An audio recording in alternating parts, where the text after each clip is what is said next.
All right, so this is take two.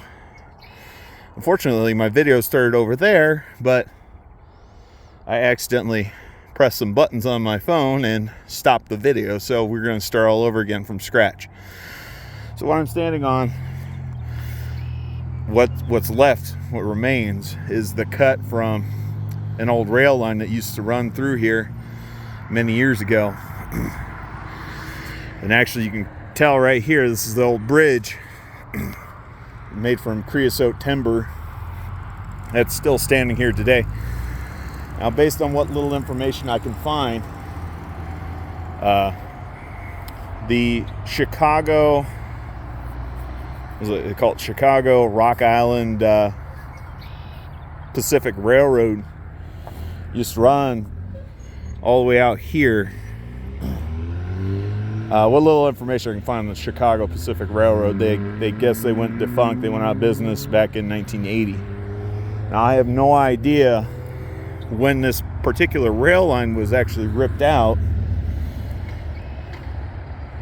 Actually, there was a Denver to New Orleans railroad that actually ran up north that way, actually intersected right where present day Eastonville Road is at right now, intersected with this particular rail line. This actually stretches all the way out to Colorado Springs. And in fact, I think it stretches a little bit further out. There's still remnants of the cut left, but all the rails have long since been ripped out. There's rail ties and other artifacts left over. I'm not going to walk across this. I'll probably walk across these old ties here, just because this is so badly dry rotted. The only section of the bridge that's still solid is these creosote ties and these creosote horizontal wood pieces made of really thick dimensional lumber, which I could not tell you. It looks like it's probably a laminated, I don't know, 20 by 32 inch piece of lumber. It happens to be creosote. Yeah, this bridge is still standing. I remember when I was a little kid, when I say little kid, I mean, we're going back a few years. I remember when I first seen this bridge probably about 27 years ago, so I would have been about 5. So, yeah, give you a little bit of an idea how old I actually am. Actually, where I'm going right now is I'm actually walking over to one of the last standing telegraph poles. It's still standing right now. I'm going to pry some souvenirs off. Here's a couple of the rail ties that they ripped up and they just kind of left here. This railroad, there's still remnants of it still today. They actually go, I've seen them as far out east as like Sumala, Calhan. So it goes a long way. A lot of that's private ranch land. So right here, this used to be ranch land where I'm walking. A lot of, actually, I believe Banning Lewis Ranch actually owned this section right here. Right now, currently, the El Paso County local government owns this. This right here is an old telegraph pole. You might even call it a telephone pole. Now, those out there, if I can zoom in, those out there, those are not telephone poles, those are utility poles. To call this a telephone pole, that would be probably be correct, because likely there were probably phone lines that ran across this as well as telegraph lines. But this would have been for the railroad use only. I was thinking about climbing this, but it is so badly rotted out. Listen to that. That is the most hollow, rotted out sounding pole I've come across. So Yeah, no, we weren't climbing this. Actually, even this patch job doesn't sound too great either. I have no idea exactly when telegraphs discontinued their use, discontinued their service, but it wasn't immediate, because in the 1950s, 1940s, 1950s, even places like Western Union would have used telegraph. So I'd have to assume that this patch job was probably done about 50, maybe 60 years ago. All they did was tie these two poles together, wrap them around with some wire, and ran a couple of, looks like those are probably 10-inch bolts.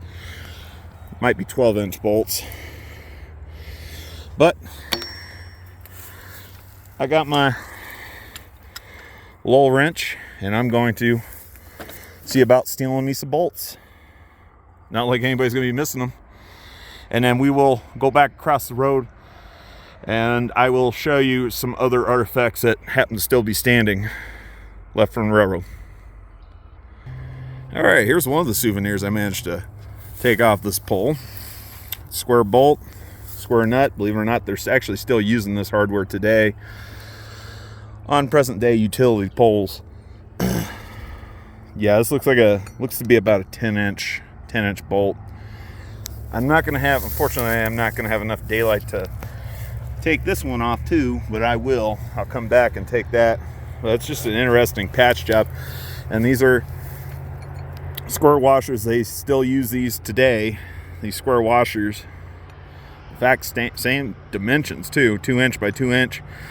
What's interesting is they folded these corners off. This is just kind of a haphazard patch job in my opinion, but might have just went ahead and did this instead of replace the pole, because likely at the time they did this patch job, the telegraph was already kind of, at the wayside, if you know what I mean. Again, I don't know when they discontinued the use of a telegraph. Probably, I would imagine it probably completely fell out of use probably in the 1960s. So likely this repair job, if it ever was done, was probably done about 60, maybe 70 years ago. And this pole right here is likely over 100 years old. Unfortunately, I'm not seeing any brand on it. I'm not finding a brand, so possibly that somebody probably stole the brand off of this thing as a souvenir, just like I'm stealing this bolt. But we're gonna get back over the other side of the road, and I'm gonna pick my hammer up off the ground, and I'm gonna show you the other remnants of this railroad.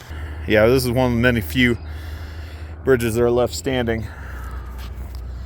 The other rail bridges that are left standing up that way towards the east, a lot of those have been turned into hiking trails, which is nice. It's a nice homage.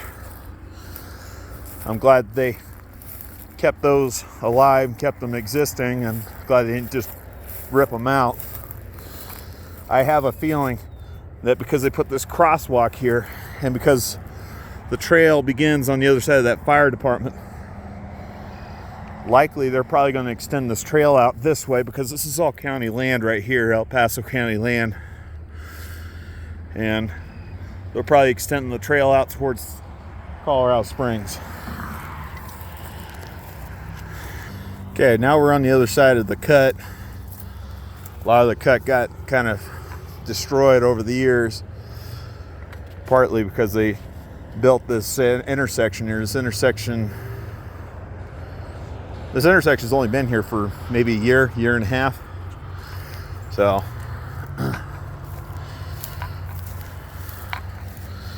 this old rail bed actually parallels the highway, and I've seen some of the older bridges that are left over that never got knocked down. Mind you, they're on private property, because a lot of this was ranch land. Like this was owned by Banning Lewis Ranch all the way up to here.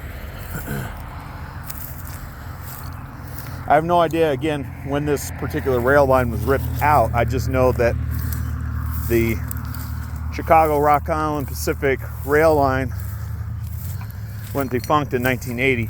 Now I've heard rumors that they ripped out this railroad back in the 70s, but again, I have no current information on that. But here, taken to one of the artifacts that's left over, this I suspect, I don't mean to sound like an idiot stating the obvious, but this I suspect is one of the remaining few wells that would have ran alongside this old railroad. Let's see. Got some, oh, made by Dempster. Oh, I'll be damned. Holy crap. Just in case you guys don't know who Dempster is, Dempster is the one who makes one of the few remaining companies. Actually, you know, I have to check that. It might not still exist, but they were one of the last two remaining companies, along with Aeromotor from Chicago, Illinois, that made wind-driven water pumps, aka, you know, the windmills, the ranch style windmills we see out here out in the West. But yeah, so this is an actual pump. And this is a remaining well. So likely there probably would have been a water tower at one point in time or another sitting next to this water tower with a big water storage tank for locomotives, steam powered locomotives, to be able to refill their water tanks on their tender cars. But I think this is pretty cool because I didn't know this was still here. I don't have my flashlight on me. I know, terrible. I call myself a prepper and I don't have my flashlight on me. But I don't appear to be very deep, just due to the fact that it looks like over the years it looked like it got filled in with sand and sediment. But that's about all I've got here. Unfortunately, the sun's going down a lot more rapidly than I expected. But just thought I'd share a little bit of something here that was in Colorado. Again, up north of here, up north of this fire department, a couple miles or so, where present-day Eastonville Road currently runs right now. That actually used to be the intersection of the Denver, New Orleans, and again the Chicago, Rock Island, Pacific Railroad. Like the two railroads intersected right there. So imagine they probably had a shared line coming out from the east. So, but that is east. And where the sun is setting on the other side of the Rockies, that is west. So, like I said, this stretches a long way. But anyhow, that's all I've got. I'm Diorson. I'm out. You guys have yourselves a good one. Bye-bye.